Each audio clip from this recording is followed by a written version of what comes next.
at it mostly in isolation from the first account. I'm going to be looking at it in light of an important parallel. This parallel is the Epic of Gilgamesh. I get to point this way now to the boards, okay?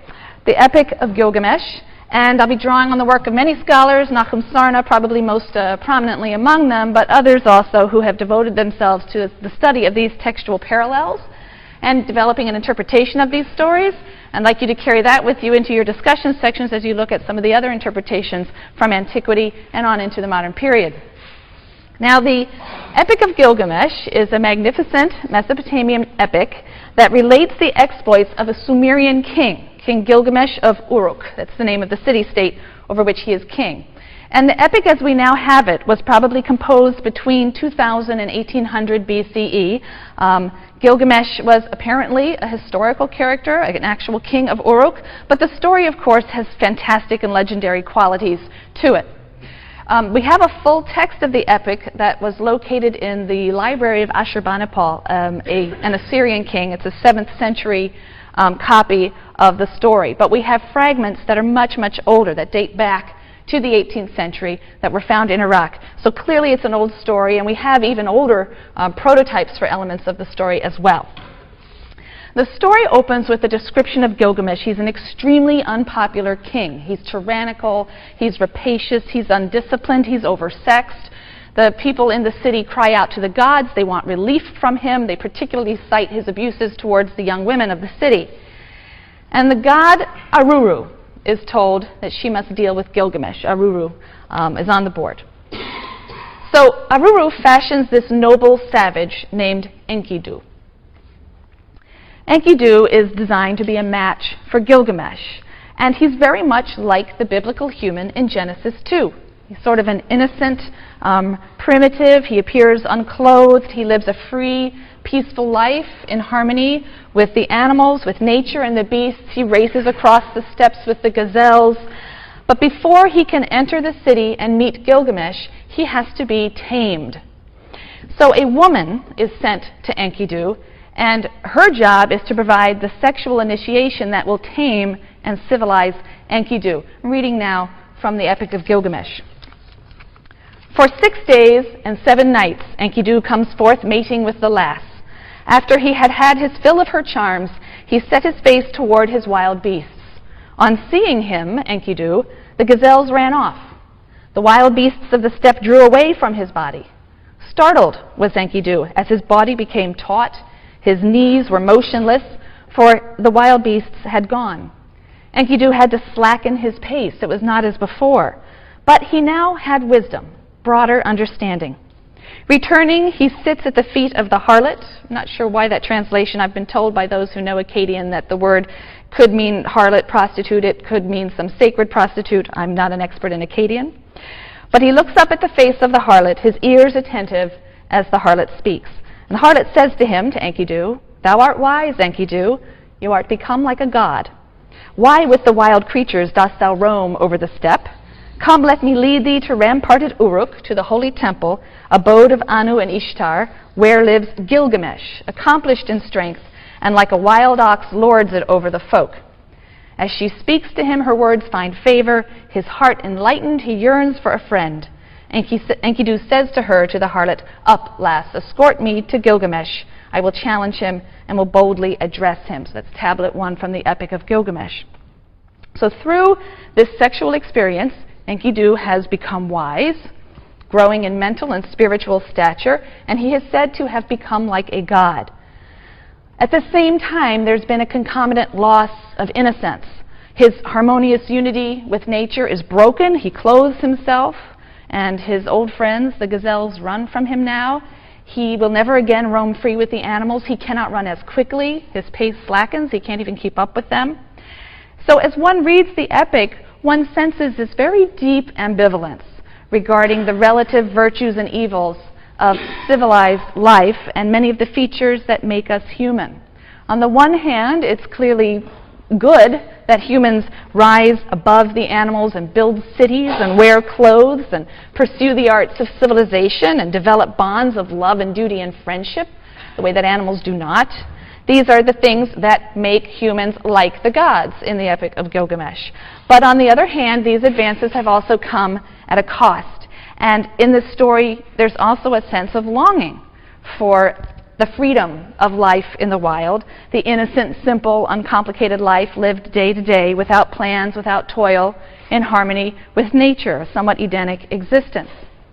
So there are very obvious parallels between this part of the epic that I've just read to you and our second creation story. Enkidu, like Adam, is fashioned from clay. He's a noble savage, he's a kind of innocent primitive, and he lives in a peaceful coexistence with animals. Nature yields its fruits to him without hard labor. He's unaware of, he's unattracted by the benefits of civilization, clothing, cities, and all their labor. Just as Enkidu gains wisdom and becomes like a god and loses his oneness with nature, so Adam and Eve, after eating the fruit of the knowledge of good and evil, are said to have become like gods, and they also lose their harmonious relationship with nature. In Genesis 3:15, God says to the snake, "I will put enmity between you and the woman, and between your offspring and hers. They shall strike at your head, and you shall strike at their heels." Presumably, there had been a peaceful relationship between creatures like snakes and humans to that point. They're banished now from the garden. It used to yield their fruits to them without any labor, but now humans have to toil for food, and the earth yields its fruits only stintingly. So in Genesis 3:18, God says to Adam, "Cursed be the ground because of you. By toil shall you eat of it all the days of your life. Thorns and thistles shall it sprout for you, but your food shall be the grasses of the field. By the sweat of your brow shall you give bread to eat." So knowledge or wisdom or perhaps moral freedom seem to come at a very high price. But there are important differences between these stories too. And the most important has to do with the nature of the act that leads to the transformation of the human characters. It's Enkidu's sexual experience, his 7-day encounter with the woman, that makes him wise and godlike at the cost of his life with the beasts. There has been a long tradition of interpreting the deed or the sin of Adam and Eve as sexual. And there are some hints in the story that would support such an interpretation. And I was just reading recently a scholarly introduction to Genesis that very much argues and develops this interpretation. Adam and Eve eat from the tree of the knowledge of good and evil in violation of God's command. Now, eating can perhaps be a metaphor for sex, some have argued. Knowledge of good and evil, perhaps that could be understood in sexual terms. In biblical Hebrew, the word to know can mean to know in the biblical sense. It can mean sexual intercourse. Snakes are symbols of renewed life and fertility in the East because they shed their skins, so they seem to be eternally young. And they're also phallic symbols. Eve says that the snake seduced her and uses a term that has some sexual overtones. So do all of these hints suggest that in the biblical view, the change in Adam and Eve came about through sex? If so, is sex a negative thing forbidden by God? Well, it would depend if you view the change as a negative thing. That seems unlikely in my view. You will certainly hear it argued, but it seems unlikely in my view. God's first command to the first couple was to be fruitful and multiply. Now, admittedly, that comes from the first creation story in Genesis 1. Nevertheless, in the second creation story, when the writer is recounting the creation of woman, the writer refers to the fact that man and woman will become one flesh. So it seems that sex was part of the plan for humans even at creation. Also, it's only after their defiance of God's command that Adam and Eve first become aware of and ashamed by their nakedness, putting the sort of sexual awakening after the act of disobedience rather than at the same time or prior to. So maybe what we have here is another polemic, another adaptation of familiar stories and motifs to express something new. Perhaps for the biblical writer, Adam and Eve's transformation occurs after an act of disobedience, not after a 7-day sexual encounter. The disobedience happens in a rather backhanded way. It's kind of interesting. God tells Adam before the creation of Eve that he's not to eat of the tree of the knowledge of good and evil. That's in Genesis 2:16, on pain of death. Eve doesn't hear this command directly. She has not yet been created. In Genesis 3, we meet the cunning serpent, And although many later Hellenistic Jewish texts and the New Testament will identify the snake as a satan, an enticer, a tempter, some sort of evil creature, he doesn't seem to be so in this fable. There's no real devil or Satan character, we'll talk about Job later, in the Hebrew Bible. The snake in Eden is simply a talking animal. He's a standard literary device that you see in fables of this period and later, the kind that you find, for example, in the fables of Aesop. And the woman responds to the serpent's queries by saying that eating and even touching the tree is forbidden on pain of death. One wonders whence the addition of touching. Did Adam convey God's command to Eve with an emphasis all his own? Don't even touch that tree, Eve. It's curtains for us if you do. She didn't hear the original command. Or did she just mishear in some very tragic version of the telephone game, you know?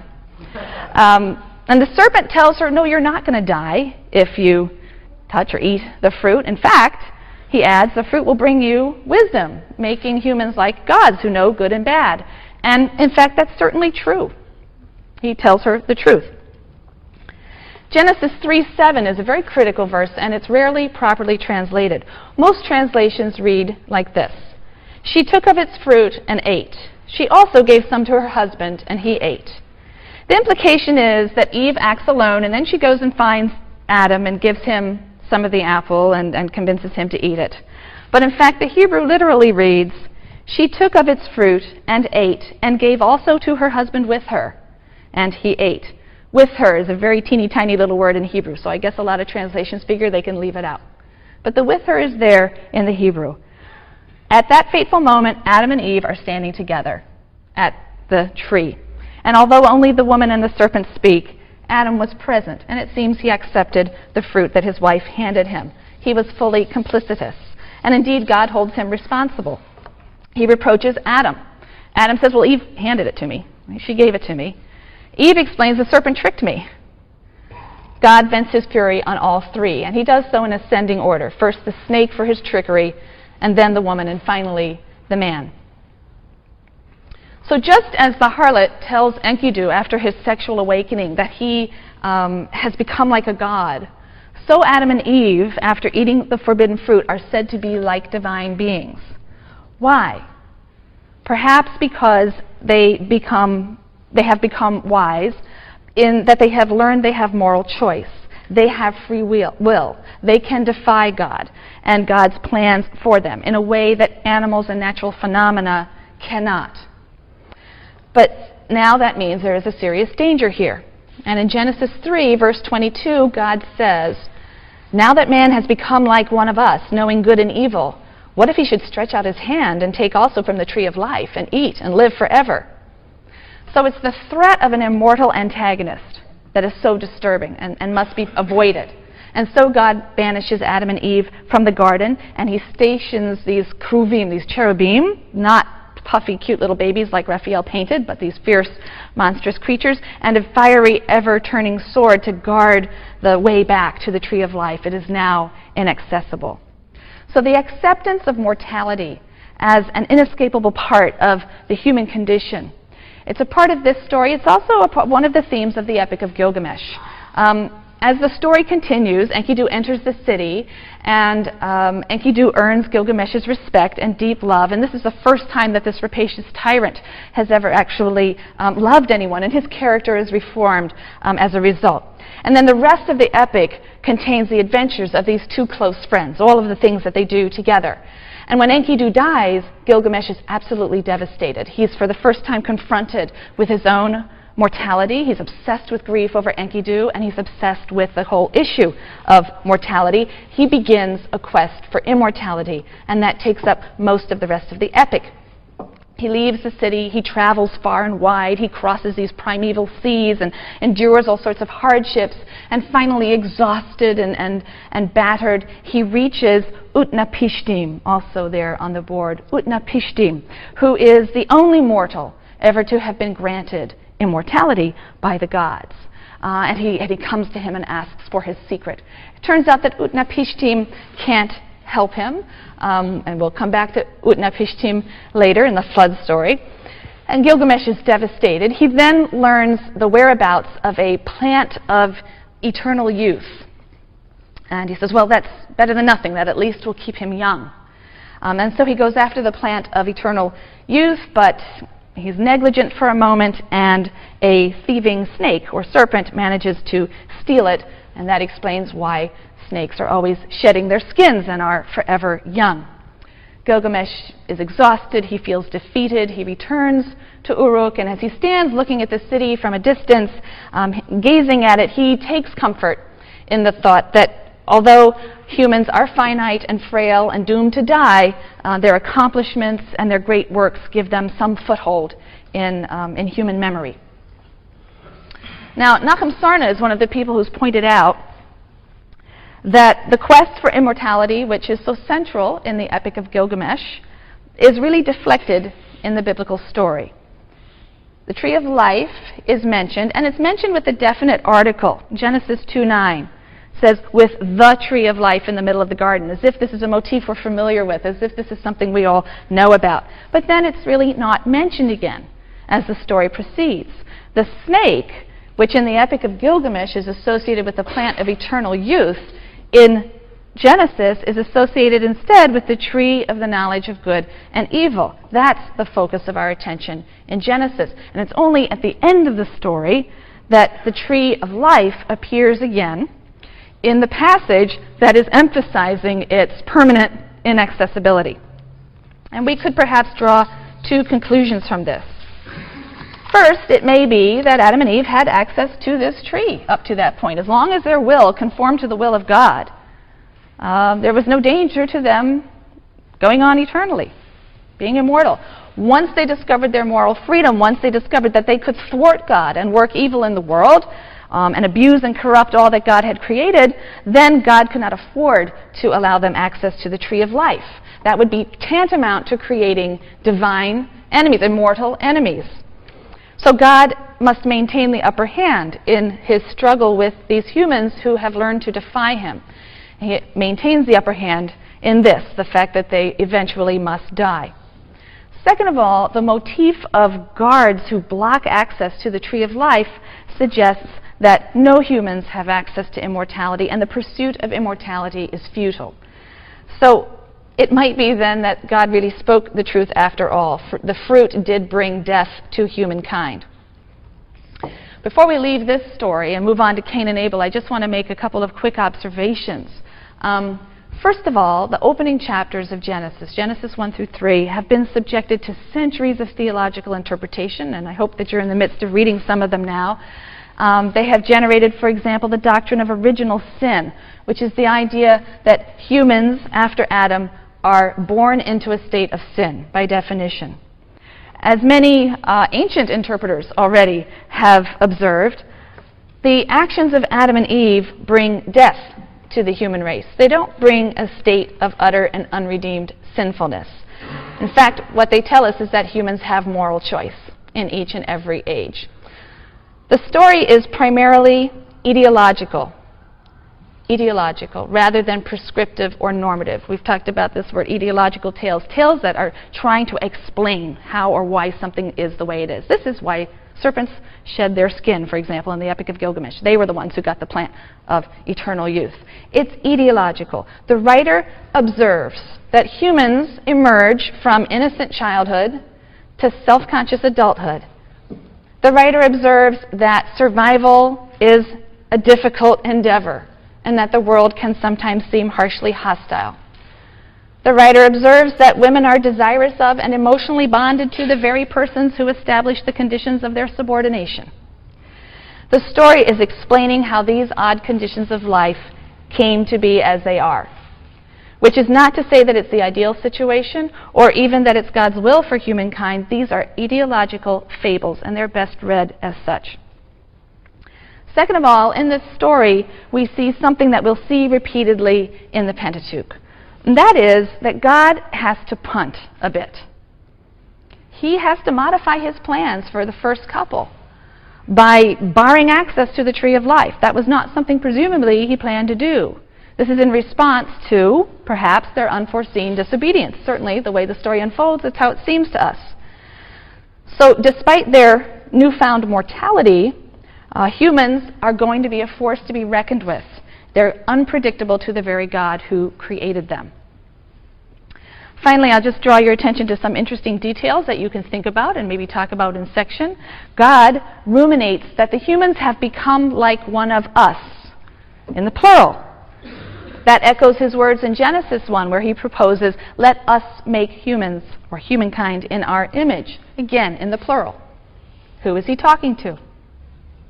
And what precisely are these cherubim that are stationed in front of the tree of life, barring access?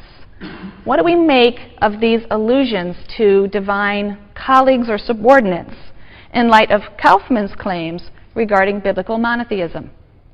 You should be bringing some of the things we talked about in discussing his work into dialogue with and in conflict with some of the evidence you'll be finding in the text itself. So think about these things. Don't pass over these details lightly, and don't take them for granted.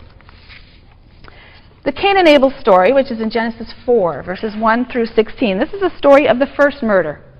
And it's a murder that happens despite God's warning to Cain that it's possible to master the urge to violence by an act of will.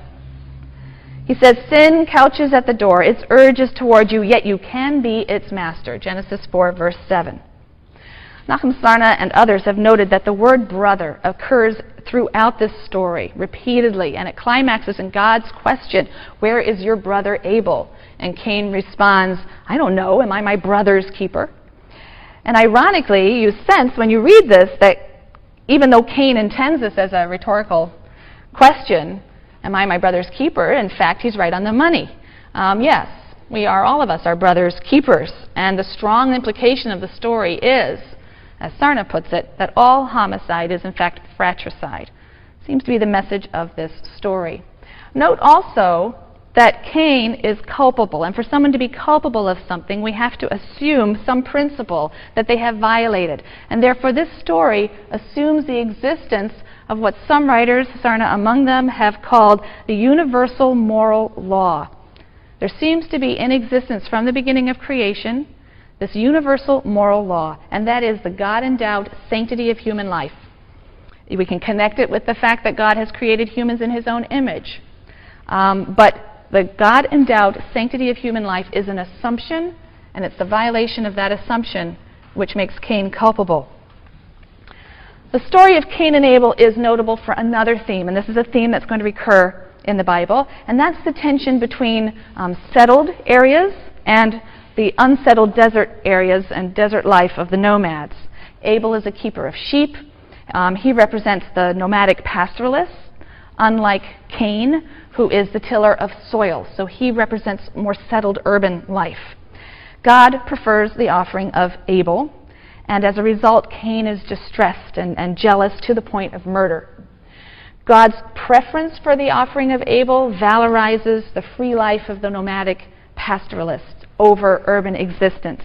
And even after the Israelites will settle in their own land, the life of the desert pastoralists remained a sort of romantic ideal for them. And it's a theme that we'll see coming up in many of the stories. It's a romantic ideal for this writer, too. Now, the murder of Abel by Cain is followed by some genealogical lists. They provide some continuity between the tales. They tell us sort of folkloric traditions about the origins of various arts, the origins of building, of metalwork, and music. But finally, in Genesis 6, verse 5, we read that every imagination of the thoughts of the heart, the human heart, was evil continuously. And this sets the stage then for the story of a worldwide flood. Now here again, the Bible is making use of older traditions and motifs and adapting them to their own purposes. I've hinted at this already, and we'll look at it in a bit more detail now. We know of a very ancient Sumerian flood story. The hero of that one is Ziusudra, also on the board. We also know of a very early Semitic work, the Epic of Atrahasis, in which there's a flood. But the most detailed flood story we have actually comes from the Epic of Gilgamesh, on the 11th tablet of the Epic of Gilgamesh. You'll remember that in his search for immortality, Gilgamesh sought out Utnapishtim, the one human who had been granted immortality. He wants to learn his secret. And when he begs for the secret of eternal life, he gets Utnapishtim's story, and it's the flood story. He learns that Utnapishtim and his wife gained their immortality by a twist of circumstances. They were the sole survivors of this great flood, and as a kind of reward, they were given immortality. The Sumerian story of Ziusudra is very similar to the Genesis account. In both, you have the flood coming about as the deliberate result of a divine decision. You have one individual who's chosen to be saved from the flood. That individual is given specific instructions on building an ark and is given specific instructions on who to bring on board the ark.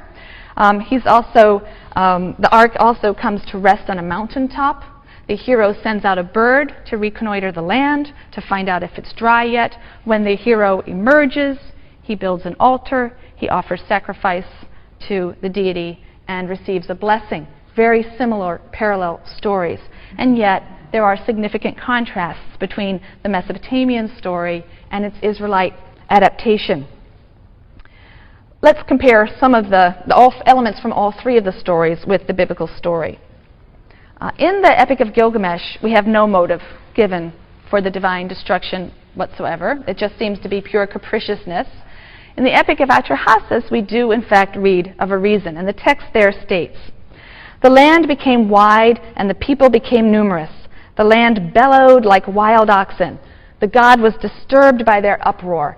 Enlil heard the clamor and said to the gods, 'Oppressive has become the clamor of humankind. By their uproar they prevent sleep.'" So it seems that humankind is to be destroyed because they irritate the gods with their tumult and noise.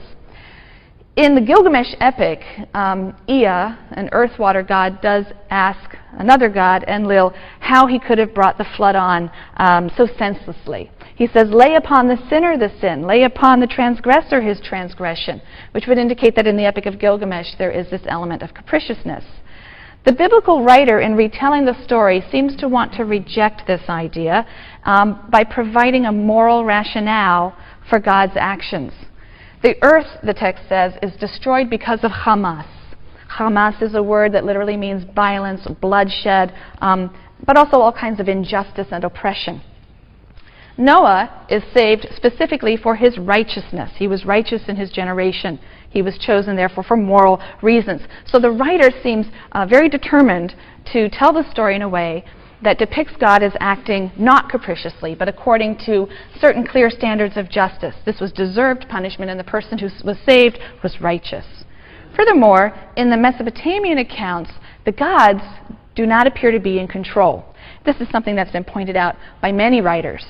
Enlil wants to destroy humankind completely. He's thwarted by Ea, who drops hints of the disaster to Utnapishtim, so Utnapishtim knows what to do and therefore manages to escape the flood. But that's thwarting the design of the god who brought the flood. He wanted everything destroyed. When the flood comes, the gods themselves seem to have lost control. They're terrified, they cower. The text says they cower like dogs crouched against the outer wall. Ishtar, the goddess Ishtar, cried out like a woman in labor. And moreover, during the period of the flood, they don't have food. They don't have sustenance. And at the end, when Utnapishtim offers his sacrifice, the gods are famished and they crowd around the sacrifice like flies, the text says. The biblical writer wants to tell a different story.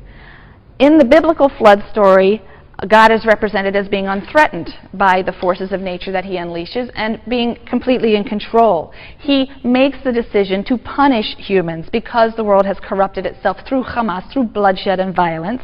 He selects Noah due to his righteousness, and he issues a direct command to build an ark. He has a clear purpose, and he retains control throughout the story. At the end, the writer doesn't depict him as needing the sacrifice for food or sustenance. We might say that this story, like the story of Cain and Abel before it, and like the story we will read later of Sodom and Gomorrah, this story presupposes this universal moral law that Sarna and Kaufman and others have talked about. right? This universal moral law that seems to govern the world. And if God sees infractions of it, then as supreme judge, he brings humans to account. If morality is the will of God, morality then becomes an absolute value, and these infractions will be punished in the biblical writer's view. The message of the flood story also seems to be that when humans destroy the moral basis of society, when they are violent or cruel or unkind, they endanger the very existence of that society. The world dissolves. So corruption and injustice and lawlessness and violence inevitably bring about destruction. Some writers have pointed out that it's interesting that these humans are not being punished for religious sins, for idolatry, for worshiping the wrong God, or anything of that nature. And this is important. The view of the first books of the Bible is that each nation worships its own gods its own way. Perhaps at this point in the story, perhaps the view is that all know of God even if they ignore him. But the view eventually will be that only Israel is obligated to the God of Israel. Other nations aren't held accountable for their idolatry in the books of the Torah. We'll see this as we continue along. And yet, everyone, all humans, Israelites and non-Israelites alike, by virtue of having been created by God in the image of God, even though they may not know that God or may ignore that God, they are bound to a basic moral law that precludes murder and perhaps from this story we could argue other forms of oppression and violence. What better way to drive home the point that inhumanity and violence undermine the very foundations of society than to describe a situation in which a cosmic catastrophe results from human corruption and violence. It's an idea that runs throughout the Bible.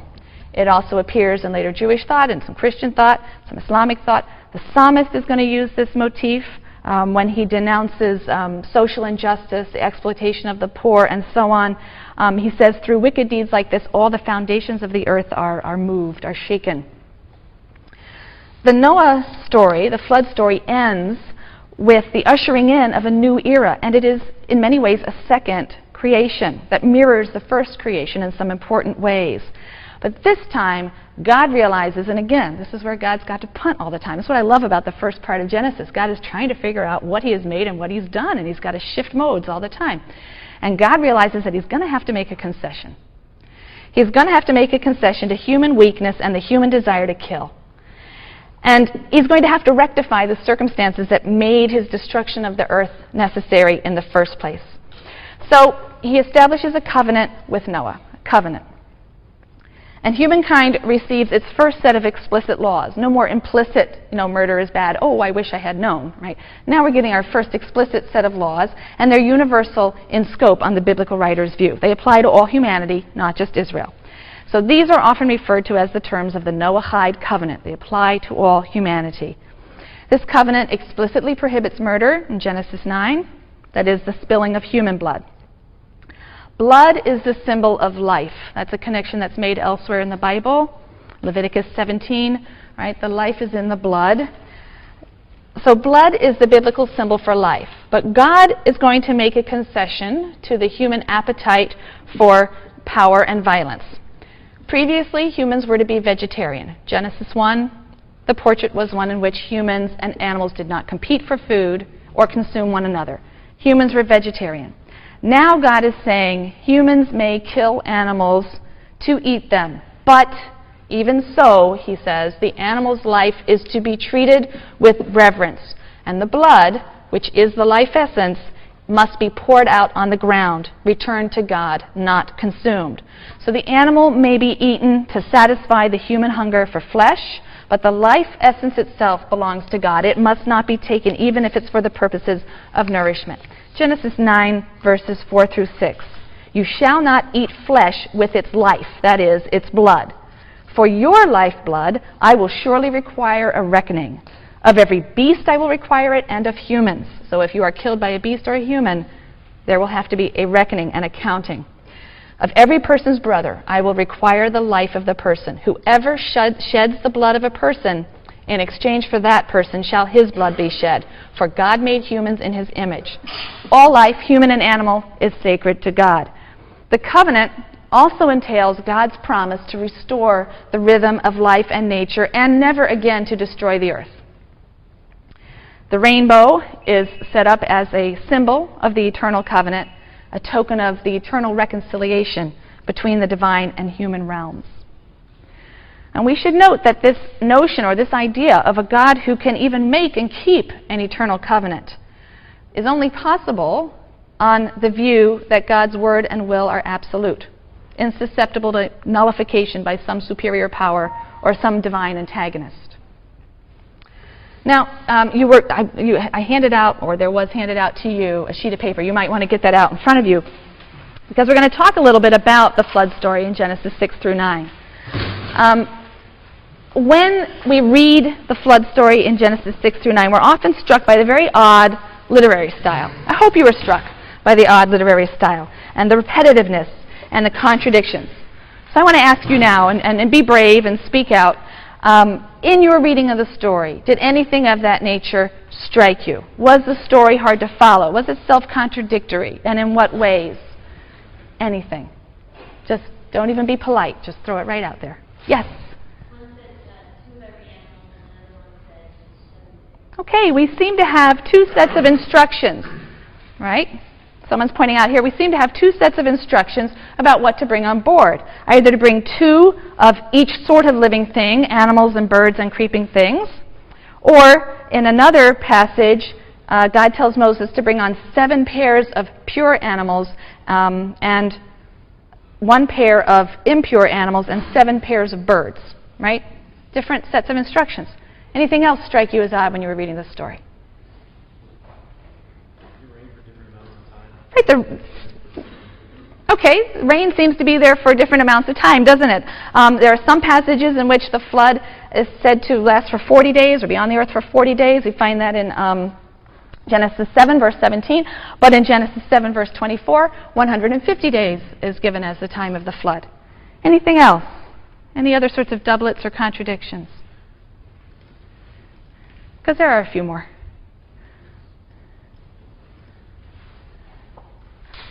Who's giving the instructions? That's not hard. That's not hard. You have it right in front of you. Who's giving the instructions?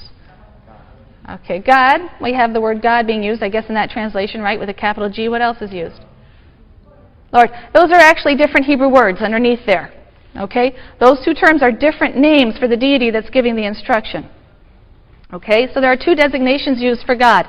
Yahweh, which is the sacred tetragrammaton. It's written with 4 letters in Hebrew. They don't include vowels. We don't really know how it's pronounced. I'm guessing at Yahweh. And that is a proper name for God. And in your translation, that will be translated as Lord in small caps. So wherever you see Lord in small caps, that's actually the English translation for Yahweh. The proper name, like almost a personal name for God. And then in other places we have this word Elohim, which actually is the word for gods, a sort of generic term for deities in the plural. However, when it's used to refer to the God of Israel, it's clearly singular. It always has a singular verb. So that will be appearing in your text as God with a capital G. Okay? So whenever you see Lord or God, those are actually pointing to different words that are being used in the underlying Hebrew text. Twice, God is said to look down on creation. Twice it is said that he is displeased. Twice he decides to destroy all living things. Twice he issues instructions, and as we've seen, they're contradictory.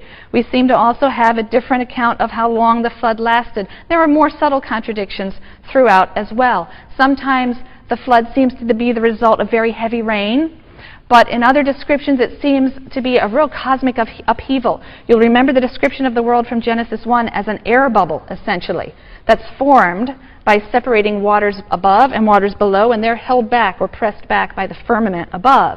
And it's the windows in the firmament that are open. Those waters are allowed to rush in and dissolve that air bubble. It's as if we're back to square one with the deep, right? Just this watery mass again. So it's creation undoing itself in some of the descriptions, as opposed to just heavy rain. And in keeping with that idea of a kind of a return to chaos, Noah is represented in a way as the beginning of a new creation. Because like Adam and Eve in the first creation story, Noah is told to be fruitful and multiply. He's also given rule over everything, and that's now extended to the taking of human life. The Bible contains a lot of repetition and contradiction. And sometimes it occurs in one passage, as in the flood story here, and sometimes it occurs in stories or passages that are separate from one another. For example, the two creation stories. There are many significant differences between the two creation stories. They differ greatly in style. Genesis 1 is formalized. It's highly structured, right? It has the 7 days and everything's paired up. It's beautifully structured. It's very abstract. Genesis 2 is much more dramatic, much more earthy. The first creation story doesn't really contain puns and word plays. It's a little bit serious. The second creation story is full of them. There are all sorts of little ironies and puns in the Hebrew. Adam, the earthling made from the earth. Adam is made from Adamah. Adam and Eve are naked, arum, which is the same word for clever or shrewd, and the snake is arum. He's clever and shrewd. There are lots of little puns of this kind. There are also differences in terminology between the two stories. Genesis 1 speaks of male and female. It's the one set of Hebrew terms, but Genesis 2 uses man and woman, a different set of Hebrew terms to describe the genders. So the terms for gender are different in the two stories. Genesis 1 refers to God as, in your translation, God, right? Elohim, the word that's translated as God. He's remote. He's transcendent. He creates effortlessly through His word and through His will. But Genesis 2 refers to the deity as a name that's really a combination. It's Yahweh Elohim. So you'll see Lord God, right? You see that a lot in the Bible as well. Lord God, that tells you both of those words are side by side in the original Hebrew. So in Genesis 2, the deity is Yahweh Elohim. He's much more down to earth. He forms the human like a potter working with clay. He talks to himself. He plants a garden. He takes a stroll in the garden in the cool of the evening. He makes clothes for Adam and Eve. He's spoken of in much more anthropomorphic terms than the God that we encounter in Genesis 1. So what we have in the first few chapters of Genesis are two creation stories. They have distinctive styles, distinctive themes, distinctive vocabularies, and they're placed side by side. In Genesis 6 through 9, we seem to have two flood stories with distinctive styles and themes and vocabularies and substantive details, but they're interwoven instead of being placed side by side. And there are many such doublets in the Bible. At times, we have whole books that repeat or go over the same material. In fact, the whole historical saga that's recorded from Genesis through the end of 2 Kings is rehearsed again in the books of 1st and 2nd Chronicles. What are we to make of the repetitions and the contradictions here and throughout the Bible? What are the implications? Suppose you came across a piece of writing that you knew nothing about, just lying there on the table. You didn't know who wrote it, where, when, how, why. And someone says to you, I want you to draw some conclusions about that piece of writing. I want you to draw some conclusions about its authorship and the way it was compiled or composed. And so you pick it up and you start reading, and you notice features like this. What might you conclude? Throw it out. What might you conclude? No presuppositions. You pick up the work, and you find these features. What might you conclude about its authorship or manner of composition? Yeah. You might conclude that there are multiple authors, right? Multiple authorship. Yeah? That revisions may have been made, so that you might have different sources that have been revised or put together in different ways, right? Revisions implying you've got something and then it's worked over again. Additions might be made, so now that's a new source, right? You might conclude that these features are evidence of multiple authorship, a good deal of revision, which points itself to a kind of composite structure, different layers, maybe different sources. Well, as early as the Middle Ages, there were some scholars who noticed these things in the biblical text. They noticed that there were contradictions and repetitions, and there are anachronisms too. Other features that were evidence of multiple authorship, revisions, and composite structure. So what? Why would that be a big deal? Okay, we can all go home then. There's no problem with that, right? Why would that be a big deal? Yeah. Central text for your religion. If there are contradictions, you've got a bit of a problem defining what exactly you believe. Okay, it could be a bit of a problem if this text has become the basis for a system of religious faith or belief, and your assumptions about it are that it's telling a truth that is singular in nature. And also, what about the traditional beliefs and the origin of this text? Right? Who wrote this text according to traditional beliefs? I'm hearing Moses, I'm hearing God, I'm hearing a bunch of different things, but right, there are traditional ideas about generally the Mosaic authorship of the Bible, certainly the first 5 books of the Bible. And so these features of the text, which were noticed, were a challenge to traditional religious convictions regarding the Mosaic authorship of the first 5 books of the Bible, and in many ways the perfection of the Bible, as speaking with a unified voice on matters of doctrine or religious theology. So medieval commentators, for example, began to speak a little bit more openly about some of these features. One of the first things they noticed is that Deuteronomy 34 describes the death and burial of Moses. So they decided it was possible that Moses didn't write at least that chapter. Similarly, there are some anachronisms that they had to explain. One of the most famous is in Genesis 13, verse 7. It's in the midst of a story about dividing the land between Lot and, at that time his name is Abram, it later becomes Abraham, but between Lot and Abram. And the narrator, in telling this story, sort of interjects and turns to us, the readers, and says, the Canaanites and Perizzites were then dwelling in the land.